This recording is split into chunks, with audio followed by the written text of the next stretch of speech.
NASCAR. Are we racing back to the cautions or what's the deal? We got a lot to cover in this episode. Three, two, one.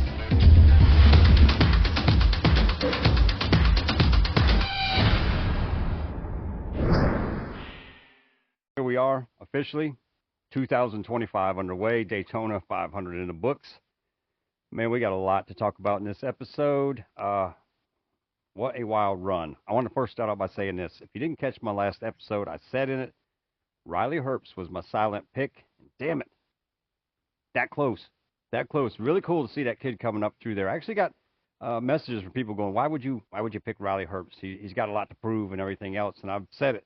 The kid is good on super speedways and lesser equipment. So in this 2311 ride, man, I'm looking forward to some good runs out of him throughout this 2025 season. But let's get into the talk of the racing right here. I'm going to start out with this right here.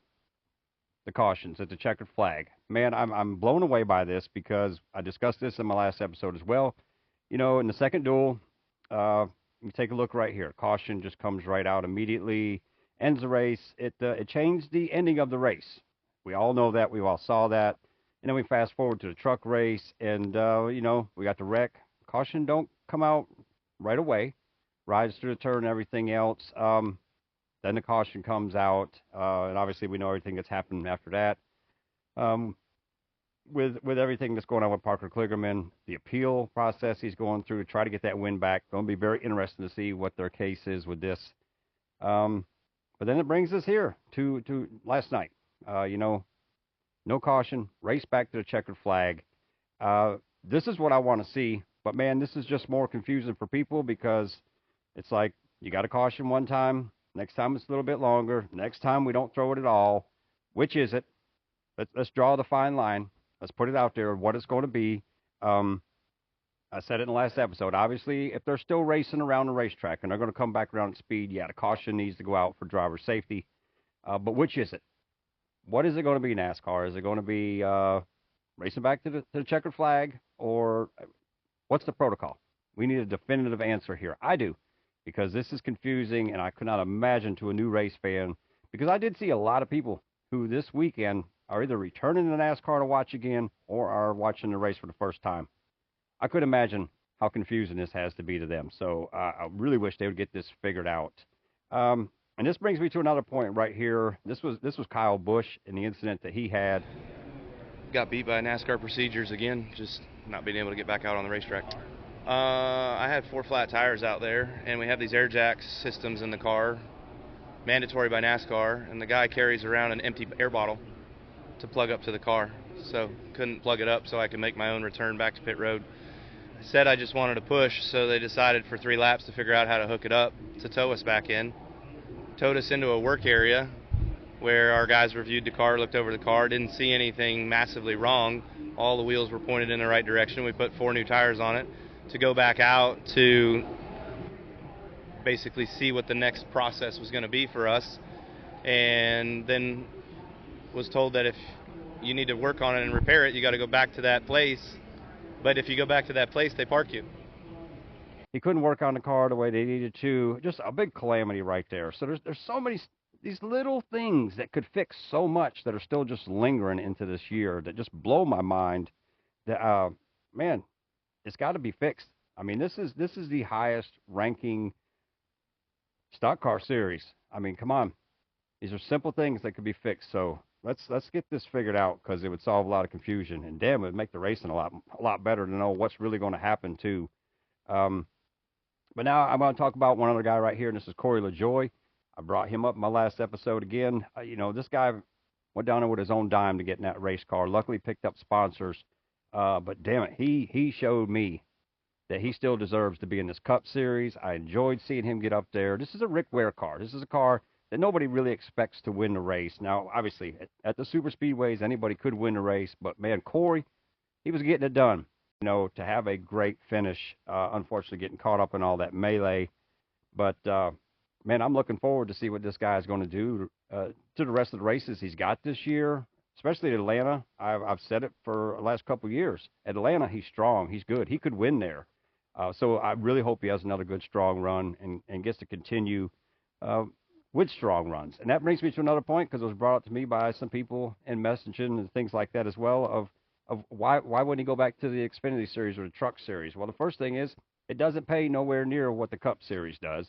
And outside of that, man, if you can go out there and run good, run your strong tracks like what he's doing right now, improve yourself, that's going to open the door for you a lot quicker than it is going back to another series. Because just think about it. How many guys fall back to a lower series and then make their way back up to a solid ride? Now, we're going to talk about the wrecks. Everybody's talking about this right here with Joey Logano, the one on the backstretch that sent Ryan Preece up in the air again. I mean, just everything that happened throughout the weekend. And I'm going to go to the very first one to the last one. I'm going to tell you, I've seen so many fans out there. And this is what's mind-blowing to me, because as soon as it happened, I got on, I think it was NBC's Facebook page, and there was already 1,500 comments, like in minutes.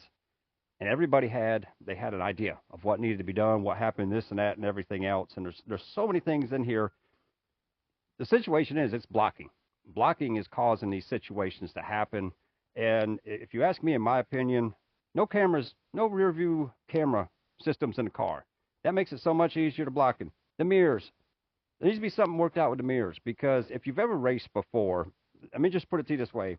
If you've never raced before, you've drove down the highway. You know what it sounds like when a rig's coming up, or a louder car and everything like that. And if you've ever been in a car that's got a loud motor itself, the motors start turning together. You can tell what's going on. These drivers, it's not their first time out there. They can use their hearing and different things as well to kind of determine some things. But there's so many things at their ability here to do this blocking. And that's where this is coming from. And we continue to see it. We continue to see it every time we go to the Superspeedways. And if you go back to my episode prior to the Clash, everybody's asking for Daytona back. I'm saying it's not the same anymore. Now, if it was Daytona from years ago, yes, absolutely. But we continue to see this happen over and over again, and there's no answer.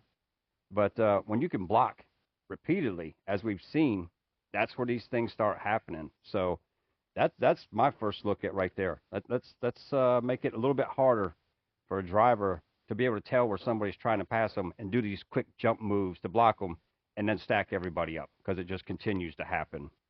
Now, I want to go into this Ryan Preece situation right here with the car getting airborne like that. Something obviously we've never seen. Everybody's talked about that with the situation at hand. What's interesting to me was the bottom of the car ripping open.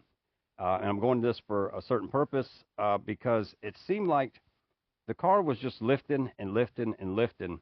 But as soon as the roof flap deployed, the car twisted. It went over.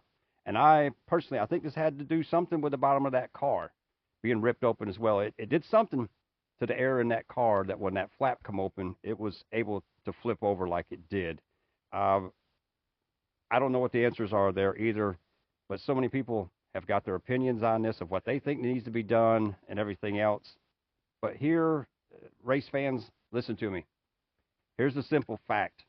These cars are going at high speeds. This is going to happen. Unfortunately, we've seen it a lot more here lately with the new car, but at speeds like that, yes, we're going to have some situations like this. It's been part of racing forever. I don't think there's no magic cure for this, but that's kind of what's happening there. And I'm going to tell you the other thing that I think is a big part of this as well is these cars are so safe now on the inside that drivers feel more secure when making moves like this, because they're not worried as much probably about getting hurt in situations as we used to have in the past. So that brings a whole nother area right there to me of concern in so many ways, that the cars are safe. So anybody that's saying everything just about the car, this car is much safer.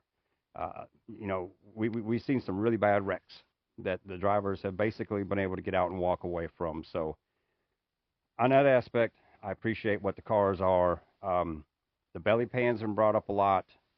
When this car was first introduced with a flat bottom like this, I didn't like it. I didn't know what was going to happen with it. To me, it looked like just an aero lift if it does get up in the air or any situation. Obviously, NASCAR has worked hard on this to try to figure this out. Still, a lot of areas for improvement, obviously. I don't know what the answer is, but I know NASCAR is going to work on it. But we got to let them figure it out. Everybody sitting at home making all these decisions is not going to fix this by their self-determining factors of what they think. There's a lot of money, a lot of time, a lot of research going into this, and obviously the drivers want it to be safer, the fans want it to be safer, but there is some work to do, obviously. And I'm going to finish this out with this man right here, Dale Jr. I love seeing that for them guys out there. Seeing Junior emotional like this, it almost felt like a father watching his son out there racing in this situation, and I think this is great. I was really scared that they were going to have a bad run, and it might put a little hold up on anything else in the future with them. But obviously, we saw after the race, Dale Jr., he's looking for sponsors. He wants to be out there full time. I really hope this happens for them. It would be great to see Justin in a ride like that to make that happen, because then, too, you got to look at it. That 7 car would open up for somebody else. And obviously a great ride, being a champion last year, a championship car. So I would love to see this for Justin and for Junior. He's very deserving. He's great for the sport. I love the guy, and I really want to see him in the Cup Series like this. So I hope it happens. And it's been brought up that the possibility that if 2311 were to win this lawsuit, that the charter system could possibly go away. So, man, there's so many things out there. There's so many questions out there right now. And I honestly have more now following the Daytona 500 than I had before. So we'll see what happens. But anyways, as always, I want your comments down below. Tell me what you think about the situations with these cars. Man, 2025 underway. We'll see what happens. But anyways, hope you're off to a great week out there. And as always, we'll see you at the checkered flag.